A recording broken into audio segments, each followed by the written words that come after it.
Aujourd'hui, nous allons créer une crème hydratante à base de produits biologiques, le jojoba et l'huile de noyau d'abricot. Pour créer une crème de jour, on a besoin de deux phases. Une phase huileuse et une phase aqueuse. Et là, on a besoin d'hydrolat. Ici, nous avons des hydrolats de géranium et de fleurs d'oranger, mais c'est au choix.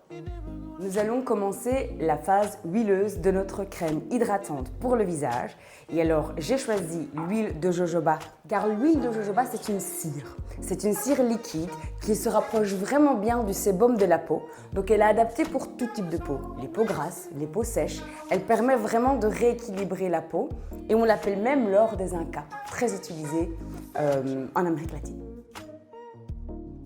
Notre deuxième huile végétale de la crème de jour qu'on va fabriquer aujourd'hui, c'est l'huile végétale de noyau d'abricot.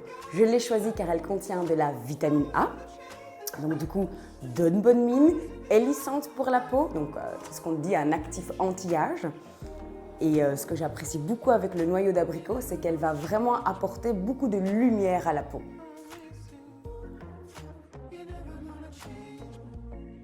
Maintenant, nous allons passer à la deuxième phase, la phase aqueuse. La phase aqueuse, j'ai choisi l'hydrolat de fleurs d'oranger.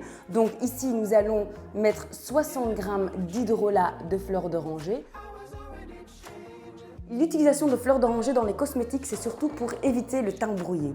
C'est anti-teint terne. Donc on a de la lumière avec l'abricot, on a l'anti-teint terne avec la fleur d'oranger. Donc c'est une très très belle crème de jour que nous sommes en train de faire.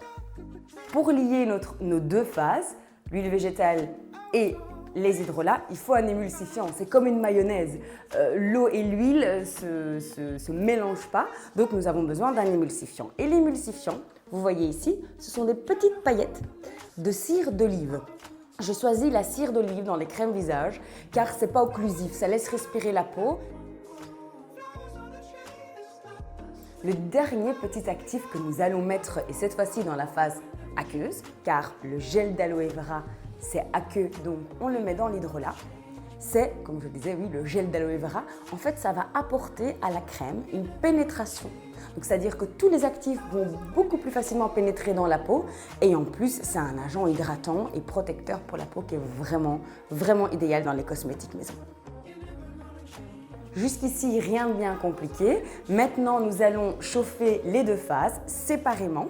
La phase huileuse, tout doit être homogène. Pareil pour le gel d'aloe vera et la phase aqueuse, donc l'hydrolat de fleur d'oranger. Le gel d'aloe vera doit fondre dans l'eau. Et ensuite, quand ça sera chauffé plus ou moins à 60 degrés, on retire du feu et ensuite on va pouvoir battre les deux matières ensemble pour créer une émulsion. En mélangeant les deux textures, phase aqueuse et phase huileuse, grâce à l'émulsifiant, nous allons obtenir une belle crème hydratante de jour et de nuit pour le visage. Votre préparation, vous allez pouvoir la transvaser dans un pot vide, stérile. Tous les pots que vous achetez en général sont déjà stériles. Mais avant de faire tout ça, n'oubliez pas de stériliser vos matériels à l'alcool. Votre préparation va pouvoir être utilisée pour toute la famille parce que vous avez fait une crème sans huile essentielle, donc ça peut être mis aussi la journée, hommes, femmes, enfants, elle peut être vraiment utilisée pour tout le monde.